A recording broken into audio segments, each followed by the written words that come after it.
MRI एक diagnostic test, इसके बारे में आपने जरूर सुना होगा अगर कभी हॉस्पिटल के चक्कर काटे होंगे तो। एमआरआई मैग्नेटिक रेजोनेंस इमेजिंग एक महंगा लेकिन कारगर इमेजिंग टेक्नोलॉजी है जो इंसानी शरीर के अंदर मौजूद ऑर्गन्स, अंदरूनी अंगों को देखने के लिए इस्तेमाल किया जाता है। इस्तेमाल तो किया जाता है ये इलाज में डॉक्टर्स की मदद के लिए, लेकिन आपको बता दें एमआरआई मशीन अगर चाहे तो जान भी ले सकती है। मैग्नेटिक रेजोनेंस इमेजिंग, जैसा कि नाम से ही आप भांप सकते हैं, स्ट्रॉन्ग मैग्नेटिक फील्ड का इस्तेमाल किया जाता है इसमें। इस मशीन में मानव शरीर के अंदर झांकने के लिए मैग्नेटिक फील्ड का इस्तेमाल किया जाता है। हालांकि एमआरआई मशीन से एक्सरे मशीन की तरह हानिकारक रेडिएशंस तो नहीं निकलते, लेकिन एमआरआई ऑपरेटर और मरीज ने अगर जरा सी भी लापरवाही बरती तो ये मशीन चीथड़ उड़ा सकती है शरीर के। आज के इस वीडियो में हम उन बेहद दर्दनाक हादसों के बारे में आपको बताएंगे जो एमआरआई मशीन को लापरवाही से इस्तेमाल करने की वजह से हुए। तो दिल थाम के बैठिए, ये वीडियो बेहद हृदय विदारक हो सकता है। एमआरआई का हादसा नंबर 5, राजेश मारू। 2018 की बात है। राजेश मारू अपने एक रिश्तेदार से मिलने के लिए मुंबई के नायर हॉस्पिटल गए थे। उनके परिवार ने बताया कि हॉस्पिटल के एक स्टाफ ने राजेश को ऑक्सीजन सिलेंडर एमआरआई रूम तक ले जाने के लिए कहा। उस व्यक्ति ने यह आश्वासन दिया कि एमआरआई स्कैनर अभी बंद है, लेकिन दुर्भाग्य से ऐसा नहीं था। एमआरआई स्कैनर ऑन था। जैसे ही मारू सिलेंडर लेकर रूम में पहुंचे, एमआरआई मशीन ने उन्हें अपनी ओर जोर से खींचा, जिस कारण से सिलेंडर जिसमें ऑक्सीजन भरी थी और एमआरआई मशीन में बहुत तेज टकराव हुआ और ऑक्सीजन सिलेंडर फट गया।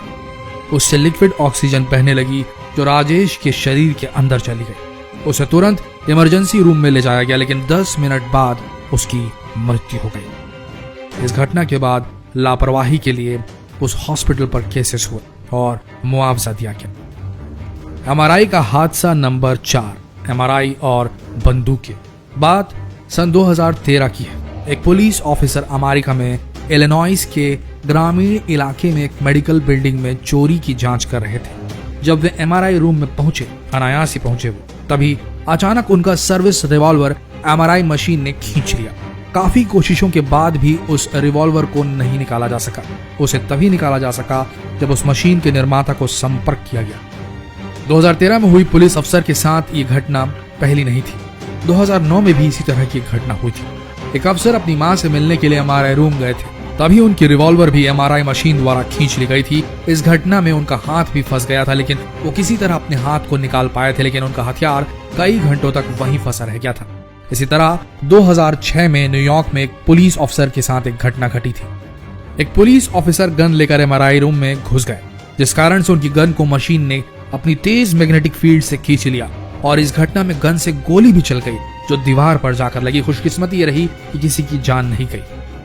एमआरआई का हादसा नंबर 3, डेन महोनी। डेन महोनी एक 79 साल के बुजुर्ग थे जो न्यूयॉर्क मेडफोर्ड के रेडियोलॉजी सेंटर में बुरी तरह से घायल हो गए थे। डेन महोनी के बेटे के अनुसार वहां के लोगों ने बताया था कि एमआरआई रूम में मेटल की वस्तुएं ले जाना बहुत खतरनाक है, लेकिन किसी ने भी डेन महोनी के मेटल वॉकर को, वो वॉकर लेकर चलते थे, उसे रूम के बाहर रखने के लिए कहा ही नहीं। सब ने डेन महोनी के उस वॉकर को नजरअंदाज कर दिया, भूल गए, लापरवाही कर दी। फिर क्या था, जैसे ही महोनी एमआरआई रूम में प्रवेश करते हैं, उनका मेटल वॉकर सीधा छूटकर मिसाइल बन जाता है और मशीन में जा चला जाता है और वो बुरी तरीके से गिर जाते हैं, जिस कारण से उनके सिर पर बहुत गंभीर चोट आती है। 2 दिन बाद उन्हें दिल का दौरा पड़ता है और ठीक 2 महीने बाद उनकी मृत्यु हो जाती है। बाद में महोनी के परिवार को उस हॉस्पिटल द्वारा मुआवजा दिया जाता है। एमआरआई का हादसा नंबर 2, माइकल कोलंबिनी। यह घटना 2001 में न्यूयॉर्क शहर के वेस्ट चेस्टर मेडिकल सेंटर में घटी। माइकल कोलंबिनी 6 साल का बच्चा था जिसके ब्रेन में एक ट्यूमर था और उसकी हाल ही में सर्जरी हुई थी और सर्जरी की प्रोग्रेस देखने के लिए, जो हीलिंग हुई थी उसको चेक करने के लिए एमआरआई कराने की नसीहत दी गई थी। सर्जरी होने के बाद उसे एमआरआई रूम में ले जाया गया ताकि उसकी जांच हो सके। जैसे ही एमआरआई मशीन को चालू किया गया, तभी वहां पर एक ऑक्सीजन सिलेंडर रखा हुआ था जिसे एमआरआई मशीन ने 20 से 30 फीट प्रति सेकंड के हिसाब से तेज गति से खींचा। वो सिलेंडर उस बच्चे के सिर पर जोर से जाके लगा, जिस कारण उसके सर पर कई फ्रैक्चर आए। उसके मस्तिष्क को काफी चोटें पहुंची। उस बच्चे ने दम तोड़ दिया। एमआरआई के हादसा नंबर 1, मुंबई का हादसा। यह घटना 2014 के एक मुंबई के हॉस्पिटल की है। स्वामी रमैया, जो कि एक तकनीकी सहायक थे, वे MRI मशीन को स्कैन के लिए तैयार कर रहे थे। तभी उन्होंने वार्ड बॉय सुनील जाधव को ऑक्सीजन मास्क लाने के लिए कहा। सुनील वहां पर नया लगा था, नया कर्मचारी था, इसलिए उसे MRI रूम के बारे में ज्यादा पता नहीं था, उसे रूल्स रेगुलेशन नहीं पता थे। लेकिन सुनील को सुनने में गलती हुई कि ऑक्सीजन मास्क लाना है या ऑक्सीजन टैंक।